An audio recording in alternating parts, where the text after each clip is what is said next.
Oh my god! We're on. Oh, it put it on my computer too. So now I'm on Do Not Disturb for. I'm really loud. I'm looking at my audio and it's like in the yellow. Back up. Good morning, afternoon, and evening, ladies and gentlemen. This is Behind Closed Doors with Allie.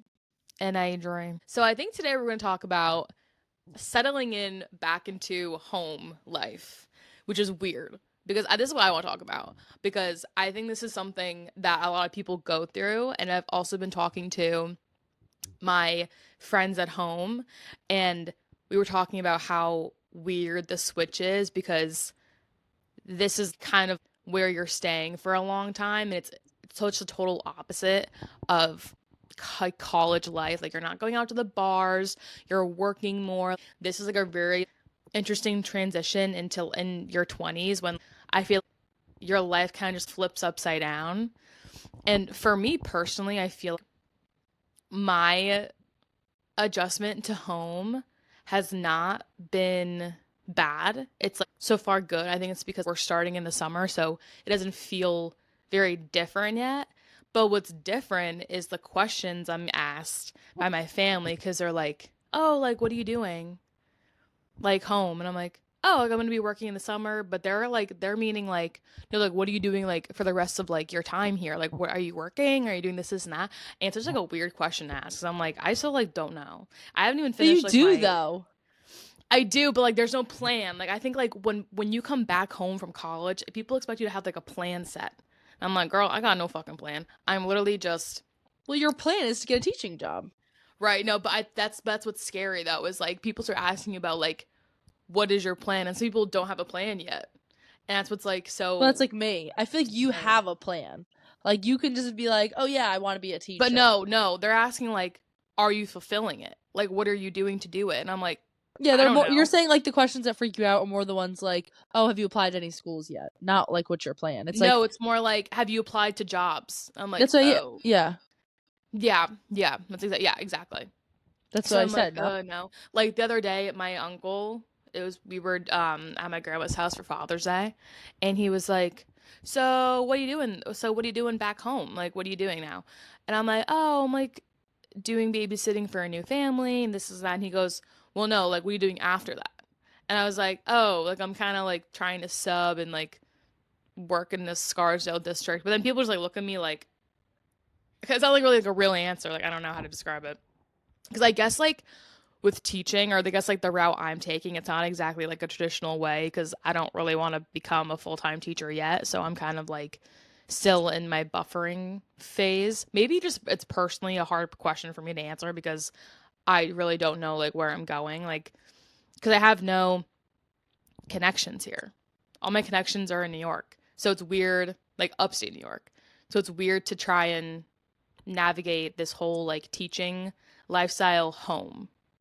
That's what I'm Yeah. trying to say. I know. I feel like Weird. for you, everything's a lot more like set. So like those questions, when I think about them, I'm like, your answer would just kind of be like, yeah, I'm subbing, and then I'm gonna look for a job teaching. And then I feel like where everybody's confusion comes in for all your family Connecticut is like, oh, you're teaching in New York. You're like, what? Yeah. Yeah. Because people think I'm going to be teaching in. But I feel like you have a very stable like plan, is my point.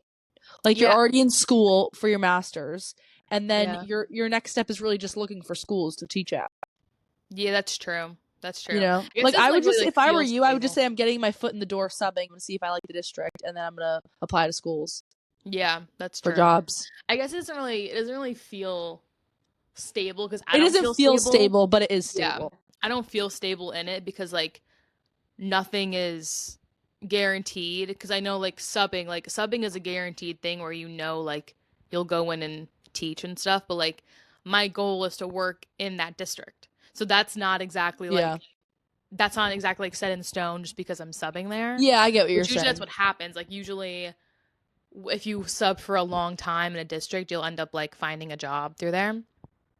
But it's not always guaranteed. Yeah. And the thing is when we were subbing, we had so many connections because you worked there for a while, and Yeah. then I started working there, and then we all became friends with the teachers.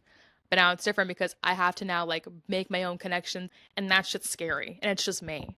there's no one else that like I have to now, and I don't know how to make a connection when like how do I describe this? With teaching, it's hard because I feel like you make your connections through like meeting teachers and stuff. But like because you're a sub, you're not exactly meeting teachers like you are and you're not at the same time. And it takes a long time. Like you built the connection with your host teacher through like 2 years. But Well, also I like that don't was think like your though. host teacher.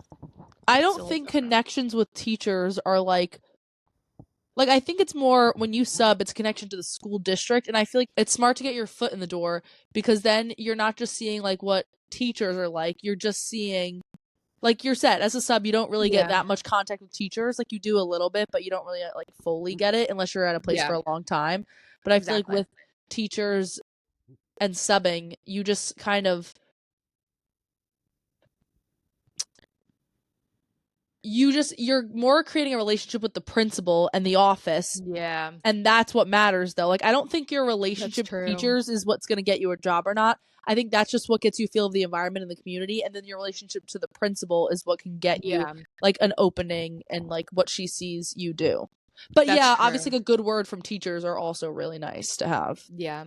Because I'm thinking back, I would always the principal would always text me about jobs or like I would reach out to her about things. So like that was kind of nice because I think that's where my connection really started was like the principal because that was like the first Yeah. person that I had any Well, yeah, they're contact the with ones really. controlling yeah, they're the ones Yeah. in control of your job every day. But also it's interesting because upstate it's so different because everyone knows each other. It's very small and everyone has like a homey vibe. Like no one is They're also like rummaging for subs. scrap. But yeah, honestly, like yeah, they're like they rummage for like scraps upstate. I think because they don't have a lot of resources. Where Yeah. in Westchester, it's very different. I feel like there's way more resources here, Well, I think there's and more also just people want to have a there's job. so many more people here that want jobs here. Yeah. Also, you know what's interesting is that I feel like, and this is what I talked about. I think with like one of the teachers in upstate is like everyone upstate is looking more for like farming jobs and like more agricultural jobs. Like it's not exactly like, for example, like in Westchester, I think people are looking more for like businessy jobs. They go to school for business, they go to school for education, they go to school for like those kinds of like city jobs. And I feel like upstate, not a lot of people want to be subbing because I feel like they like own a farm or like they want to go and like plant their flowers. And they want to like go raise chickens and shit. Like, I don't know, but like the culture is so different there. And then we were talking about how most of these kids in these school districts, like their curriculum is very, I don't know what the right word is to use, but like it's very free. Like they get to do so many fun things, like go on. Not that not every district goes on field trips and stuff, but upstate curriculum, I feel like they have more free time to do things because they don't really stress, which is this is an interesting topic. They don't really stress education that much because most of those kids go into um their family businesses or like going to go work on a farm or do something like electrical or like they're all more hands-on people upstate because there's not many like city jobs where you have to like go into the city and be like a businessman or something like that. Like there's not a lot of them up there. And I feel like in Westchester and even in Stanford, their jobs are so different where I think we stress like a lot of education and college even because where we live that's the majority of the jobs like no one in Stanford is going to become a farmer. There's no farms here, there's no agriculture here. Like you can be like an environmentalist or something where you can study like the trees and stuff. I don't know how to explain that because I was talking to a Study teacher the there and she trees. was like that's the problem. I don't know how I just got there, but like it was funny because the teacher's like yeah like most of these kids they don't actually, and this is not a bad thing, but they don't go into college. They usually go to a trade school or they go to work with like their mom and like their little mom and pop shop. I don't know how I just got there, but it's Huh. so interesting. It's so interesting like comparing the two. I Yeah. don't know. Yeah. So I was like, uh-huh, yeah, no one's gonna fucking want to listen to this. Yeah. I think it's interesting. I can read it on her face and she goes, uh-huh. I know she's like the topic I'm talking about. Yeah. Well, it's not necessarily I don't like the topic you're So talking funny. about. I No, was just not like not that you I don't was like really it, but deep she has into nothing to. I was just really deep into listening to that. I was trying to Yeah. think Yeah. of Is it not an interesting topic? Like I want like I feel like I need to take it to like a conference. Like I don't know. Like I don't a know. conference. I really want to go on to like a teaching podcast. That's what I would love to do. That'd be fun. And I talk think you about should those kinds start of a things. teaching podcast. That would be so fun. That's why I could do that could change this into a teaching podcast. Yeah. It's such an interesting topic. I got my mom on here. She can talk about other things. But Yeah. I think you should make it a any teaching food for podcast thought? because, well, she would when we were student teaching, I noticed that I think I started noticing differences in like the way I like teaching versus the way they like teaching. So like I would come home from work and I would just need to like decompress and like relax and not think about kids and teaching. And Adrian and Haley would sit on the dining room table talking about student teaching for like 30 minutes. And I would just sit there being like, thank God they have each other to talk about this because I'm going to my fucking room and I ain't listening to a goddamn thing about school. Yeah, yeah. And I don't think I ever told you guys that. I was just so like, every time No. I came from school, I was just like, yeah, I don't want to engage these conversations because I think I'm so exhausted. I mean, yes, granted, our student teaching like experiences were very different, but I was so like, it's one of those things that I talked about recently where like when I get on a lunch break, I want to talk about like life. I don't want to talk about the Other students. stuff. But I Yeah. do talk about like students here and there, like, you know, what's going on in the classroom and all that. But like Mhm. I can't make that like the whole conversation. But then I think I noticed like more recently as I taught more, I was able to have conversations about the kids once I got home. But it's only for like I only have like a limited span of like energy to talk about my job when I would come home. Right. Which I also think was an indicator of like this isn't as fulfilling as it can be for some people for you. I did notice that, but I've always like noticed it because I think once you figured out that teaching was not the career that you wanted to do your entire life, like you found out you wanted to do mental health counseling and stuff for the army and like all these different things. Like once I started to figure that out, I I noticed that you kind of like retract a little bit during Yeah. like conversations about teaching, which I was like, I just knew because I was like, she's not interested in this shit anymore. Like she's done, and I get it. Yeah. Like, and I get that because like it's the same for me. Like if someone's talking about like business, I'm like, I'm gonna fuck listening to that shit. Like I don't, because I don't care about that stuff or like economy and stuff. Like sorry, that's probably a huge red flag Yeah. for me. But no, I don't care because Or I like don't know enough about it, or like I don't care to like comment on whatever they're talking about because I don't know anything, or like I'm just not very like skilled in that way or whatever. I just don't have an interest in it. Or like if someone's talking about um I don't know, whatever is not my niche. I don't know if I'm using the word right. But like whatever I'm into, it's hard to like connect or like add to something that you don't really relate to or find enjoyment in anymore. yeah. Well, I think a part of me was like when I realized that like the teaching path was not for me. It was this weird feeling, and I was thinking about this day in the gym, and I'm trying to think if I could like bring it back up. But basically, it felt like okay, so you know when like you're weightlifting and you're like, oh, I really like this work. Like you could have an amazing workout. You're like that was the best workout. Like every single rep felt amazing. I just like loved that entire workout. And then you Mm-hmm. leave and you're still like, oh, that was amazing.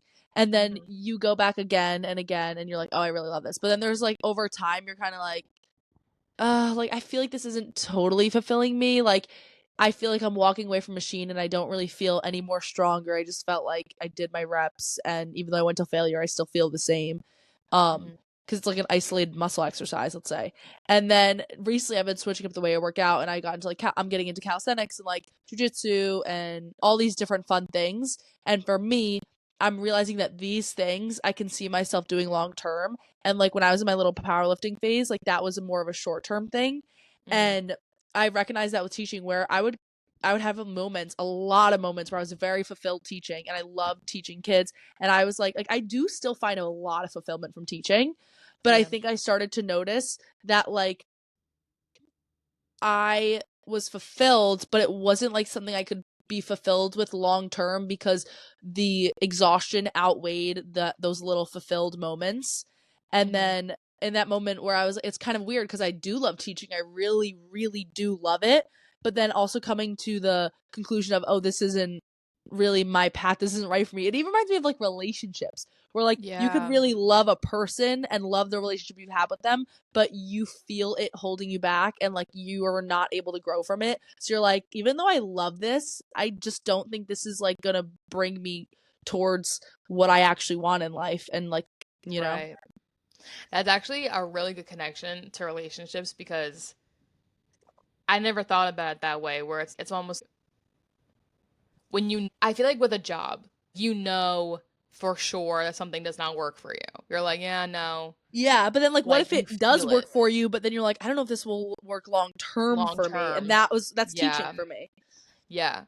So interesting. It's Because then weird. it's like I think people confuse like this would be funny if like people did that during their relationships. They're like, if my partner was a job, but I want to be with them long term. Like it's so interesting because Yeah. I feel like Like cuz that's a you great way to think truly about yeah. that that Well, like whole scenario. also, well here's another thing also to bring into it is that when you this is now I just thought about this. So like in a relationship, a lot of people have been posting lately like choose wisely because this person's going to be the father of your children. And Mhm. when I think about that quote, I think about how what comes with being choosing a father of your children. You need someone to pick you up in stressful situations. You need someone to balance the work with. You need like, you know, that equal like partnership. And obviously it's not equal all the time, but you guys can like match each other and, you know, bring yourselves to 100% if you guys are Right. both not at 100% and like pick up each other's slack. And that reminds me of jobs where like, so you're picking someone wisely for long term. The reason Mhm. why you're picking wisely is because again, you need someone to pick you up when you're down and you need them for very like intense hard times. Where this person may be good for you in a good moment, but then like are Mhm. they good for you in a bad moment? So then Right. think about like for me it was teaching. I thought about how okay, yes, I love teaching and this is really fun, but what happens when when I have a really like when I have stressors outside of teaching coming into it? Like what happens when I have a family and then teaching comes into it? And what happens when I have, you know, this and then I have to associate my job with it? So I feel like when we choose jobs, sometimes we're thinking short term of like, oh, well, this is making Right. me really happy right now, but is this something that can work long term? Can you learn to cope with the stress of whatever job you're thinking of in your head? And Yeah. then can you somehow find a way to manage everything else outside of your career? And that's why I think it's so important to choose the most fulfilling job you could possibly choose. Right. And when I realized that teaching was very fulfilling for me, but not the most fulfilling, and I could even bring myself, and I know that I have passions that I can be like mostly more unfulfilled no sorry more fulfilled than unfulfilled, then I was like my heart's somewhere else. Like I love this, but my heart, I know it needs to be somewhere else because I Yeah. know that there's like growth that's waiting to happen and I'm holding it back the more I tell myself teaching is my long-term career. Right. That's a good point. When you were talking about how like a job might not be fulfilling like later on in life and stuff, I always thought about like so we work with families or just know families or like when you nanny and babysit, we see a lot of parents who work so much and you can see how like that job they were thinking of when they were younger as actually how it's actually gone on throughout the rest of their life and they don't have time for family, they don't have time to see their children. It's like a really sad thing because that's like not fulfilling to me, and I don't think it's fulfilling to them. But I don't think they ever had that aha moment where they're like, "Oh, this like I like this job, but it's not sustainable in the future. If I were to have a partner or kids or something like that, like it's just that's what's like kind of scary. Like I feel like it makes them so much money and they're so successful, but like at what fucking cost? Because then you don't see your Yeah, kids, yeah, you don't yeah, see your partner either. Like not only the kids, but you don't even see your husband or your yeah. wife or whatever. Well, That's like what's sad to me. And you don't see that's like family. that's like when army stuff comes in, and that was my decision between like active duty and guard was Yeah. like, and I'm not saying I'll never be doing active duty. Like there may be a day where I'm in behavioral health and counseling and I'm like I want to switch over to active duty guard. That could happen. Mhm. But as it, like the way I think about it is like I and my friend said it to me like so like she said it to me a little while ago and she was just like I think you'd be cut out for active duty like perfectly, but I just don't think you'd be happy. And that's kind of what it is. Right. It's like I don't think, especially if it's a job I'm not interested in, like I don't think I would be as fulfilled as I can be in a civilian career. And I could never, or at least I'm saying this now, who knows what happens. Like, I can't imagine me being in active duty and having a family. Like, Right. watching one of our majors like sit and clean weapons with us, and it was his daughter's birthday. Like, my Mhm. heart was breaking, breaking. Like, No, yes, and really? it was 1 a.m. and he was Oh sitting my there. He wasn't God. complaining. He was helping us along with him. Like, That's terrible because the child will remember that though. That's the thing. I It's know. like I don't think people realize like how it actually affects people in your family Well, I and don't think your it's that they don't children. realize it. I'm sure they do realize it. Yeah, sure they do. But it just like I sucks. I think what it is like It's terrible. they are they could be a person who like does feel this duty to serve and like this duty to Mm, provide for their family, whether it's like benefits. Like, think yeah. about it, these people that are missing their children's birthday, they're the people that are also going to give them probably free college one day because Yeah, of the it's true. scholarships they get. But like for their child, but the thing is, it's just weird because it's like, at what cost? Like, yes, you are Right. getting these things paid for, you're getting great benefits, but like, Hmm. what about the past 10 years of your life where you wish you were there for those moments? Right. But I guess we're also not in like full adulthood with a family yet. So like, we No. don't really know what it's like to have to like give up and sacrifice like time with your kids to make money for your kids. I'm sure that's like comes with Right. a whole nother like, That's so like, hard. it's Yeah. hard, but like, to me at this age, without even being like in a like, I don't have any children and I'm not with a partner yet. Like, I even just think about it now, like, I already want to start setting myself up now for a career that is Hmm. going to be able to be like flexible enough that I can enjoy as many moments as I can with my child, Right. even if it doesn't mean all moments. Yeah. Dude, it's funny. I have a huge fear. The fear of going into teaching for me is that I'll get sick of kids and not want my Yeah. own kids. Yeah. And that's like a fear I've had since I wanted to be a teacher. Because not that like I don't know anybody who's ever had that mentality of like, oh, I'm a teacher and I have to deal with so many kids, but I don't want my own family because literally all teachers I know have their own children. I don't know. It's But funny though. I've seen the opposite though. But yeah, but I've also seen the opposite and like how also fulfilled they are with having no, they'll have like a dog or something, like a pet or something. Yeah, that's like But my like fifth grade it's so teacher. She's interesting. like, that's her thing, is like her dog. Yeah. Yeah. Like and they have like they're like a big dog family and that's like what they do. But it's so interesting because I'm always like I really hope that because that also like I think some teachers don't want their own children because they deal with so many behaviored children and like the district kind of throws children at them and then they feel overwhelmed and they're like, if I can't deal with these kids at school, how am I going to deal with my own children? And also it's like, it's kind of a theme of bringing work home. Like it never feels like you're leaving work because you're always with like a child or something, which that's like a toxic mentality of like people who you should not have that mentality of like um, thinking that you're working at home. A lot of teachers feel like because they're working with children all day, that now dealing with their own children, it's like another job. It's like a second job to them, which being a mother is a second job, period. But I think it's like when you deal with children all day and their behaviors and their attitudes, and sometimes kids are great, but it depends on the kind of kids you have when you now go to your children at home, I think you're too tired and burnt out and you don't really like care as much energy to care enough. Yeah, like this is like the toxic mindset of it, which I think, but there's a lot of teachers who do. It's a terrible mindset to have because even if you're a teacher and you're dealing with kids all day, you can still have a great child and a great connection with your own children. I don't really see that as like a toxic mindset. For me, I see it more as like a sad reality of what people experience when their job is very closely related to the things that they do at home. Yeah, I agree with that. I think people who I personally talk to, they see it as like a second job. Like they see it Yeah. as like they're taking work home with them Yeah. unintentionally, which Yeah. like I understand that though because it's It's just like like kind of how it feels for them. It's like, I don't even think they want to feel that, but it's yeah, just like it's a that's how it is. feeling. That's true. Yeah.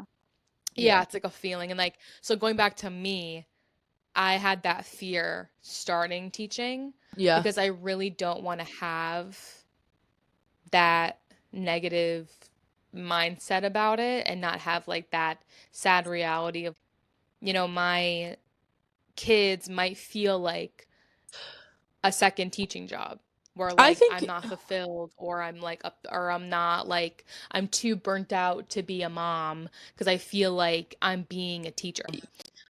I think that fear you fear a lot of things that are like, Well, it's not a real fear. Like right now, it's not a real fear for me.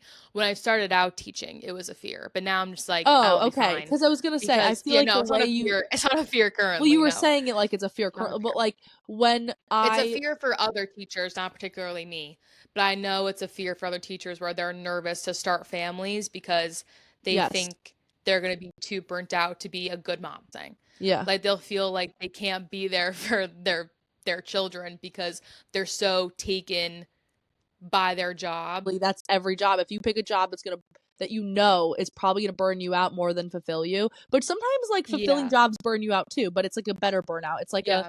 It's like good stress versus Hmm. bad stress. Like it's like a good exhaustion at the end of the day. You feel more fulfilled after you've done all this Yeah. work rather than some jobs you do all this work and you feel actually more unfulfilled after you finish it all and more like exhausted in like a bad way. But I think that's all has to do with Yeah. like what are the careers you're picking? Are you really truly thinking about how you mentally are when you're in these like stages? Like my dad said the other day, I hate my job. And it makes me like so sad because Oh, interesting. he's been in this career for like since I was born. Like he was a cop for 20 years, Yeah. now he's been doing this for 20 plus years and he hates his job. Like I cannot imagine He doesn't come going off that way at all, which is so funny. Are you kidding me? I wouldn't even know that. I think everybody would know that about him because he comes home and he has no energy and he's like unmotivated to do anything else because I think he literally Oh, comes like I just can't imagine having to wake up, go to a job that you really don't even like that much and gives you a lot of more stress than good feelings, yeah. and then you come home and the whole main purpose is to provide for your family. And sometimes I'm like looking at the things that he like does for us and the things that like he buys, and I'm like, he has to sit at work and get more stressed and more miserable to provide this for me. Like that is one hell of a Yeah. sacrifice. Never even thought about that. I think it's because we have the Because you know privilege what? of not considering But financials because we've been financially stable, like stabilized by our parents our whole right. life. So for us, we come from a Yeah. very, like, I am very aware that I come from a very, like, almost like ignorant in a way point of view where I say, like, you know, go follow your dreams and who cares if you're broke for a while. But like for some people, like, they literally can't be broke or like they will be homeless. And like where we can go broke and Yeah. we can stay with our parents. So I think it's like, it's sad, but I think at the same time, like there is some value into going broke for a while and it really does spark like a huge thing in you. But that's not like everybody's situation. You know, it really depends how like passionate you are about a career that you really would pursue. Um, so I feel that way with my mom too, because she will come home from work like exhausted, and she'll go in her room and just kind of like relax and stuff. But it's interesting because I never even like realized her job is not very like fulfilling anymore. Where like when she used to come home, like she would still have the energy and stuff. But also I think it's based off of like their age too. Like I forget that like our parents are like aging Yeah. and they like don't have enough as much energy as they used to have. What you see in your dad is like what I see in my mom. Where now my mom like really does not like her job. My mom's a teacher too, but Yeah. My mom she like teaches and she doesn't loves it. enjoy. Like she literally will say every day, "Yeah, I love my Yeah, job." And like when I worked in that's true. Your preschools, mom I like did really not likes love it. when I worked in preschools, I did not love my job. Like, but my mom, she loves her Yeah. job. And sometimes I look at her and I look at her like she's crazy. I'm like, you're telling me you like to be in Mhm. preschools? I'm like, the second I get into a preschool classroom, like I start disassociating. Yeah. Yeah. Yeah. I think it's really good to have the mindset of when you pick a job in your 20s, not only focusing on how it's affecting you now, but how it's going to affect you in the future with your family and your children. Because I don't think many of us think about that, which I don't think we're even told to think about that because we're just told to like do your Get a dream, job that's going to make you which is money. That's great. all they really say. Yeah, and a job that'll make you money and like do what you want to do and blah blah blah. But definitely comes at a cost for sure. So if you're looking for a job, think about how it's going to affect your future kids. Yeah, if you're looking for a That's the job message. and you know, you could always just reach out to us and edit our podcast for us for free. Yeah, if you need something to edit, if we have any editors out there, please reach out. Thank you guys so much for listening. We post new podcasts every other Tuesday. Make sure to follow us on BCD underscore Allie and Adri. We have it on Instagram and TikTok. I also have a podcast called The Muscle Mommy Mindset. Tune in every Wednesday. And I have a website, swolleshitty.com, with some blog posts. I have a Muscle Mommy running club that you could join even if you don't live near us on Strava. And I also have some Instagrams. They're all under Swole Shady. And the business one is Swole Shady Inc. INC. Oh yeah. Make sure that if you shop her shop, make sure to use BCD Swole for 15% off. that's our podcast. Bye. Love you guys. Bye.